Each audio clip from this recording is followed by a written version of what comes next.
And colleagues when I served in the House, Doug LaMalfa, who's been on this issue for, where's Doug? For a long time. I'll turn it over to Doug and we'll let everyone else say a few words and then we'll come back for questions. Secretary, thanks so much. Thank you.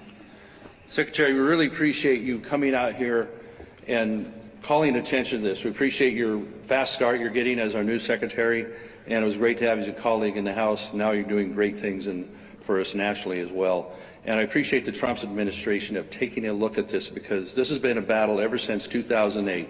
1 year after the voters passed it by a narrow 52 to 48% margin, the price went from 33 to 42. 2 years later, I was in the state legislature at the time. When I was in the state Senate, the price tripled then from the original 33 to $98.5 billion then. Jerry Brown tried to downsize it a little bit, but we've seen the numbers, the Secretary is talking about. A lot of estimates say it's going to be really $130 billion. And if you identify the different funding sources that you could maybe put your hands on here, at best, there's 18 to $19 billion if it all stayed in the fund. So that means you're 110 or more billion dollars short. And they're trying to get dribs and drabs from the federal government, 3 or 4 billion at a time.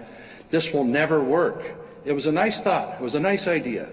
But we need to go back to the drawing board and use, as Secretary said, the American tax dollars. They're focused on this, and they want a good value. This is not a good value for them. The way I look at it, if we're going to have 120, 130 billion dollars being spent, that'll buy. And I'm a farmer from up north, and I want all my colleagues up and down the state to have what they need in agriculture, as well as the urban folks who are going to see 42 gallon per day water rationing per person. We need to put this into infrastructure people need.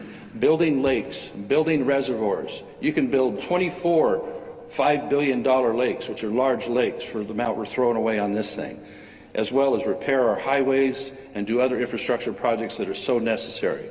And so whether we're talking the federal dollars or all dollars, people need to get a good value. And this has been tried, it's failed. Let's go back to the drawing board with those tax dollars, especially in this time of efficiency, and put it towards things people need, not this boondoggle that is not going to work.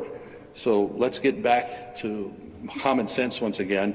I've been fighting this since '08. My colleague Michelle Steele, as Orange County Supervisor and alongside me in Congress, has been fighting it as well for all that time, because we can see the numbers weren't going to work then. They still don't even have a plan for where the route is going to be or what it's going to cost. So this is a giant problem. Thank you. I'll yield back to my colleagues.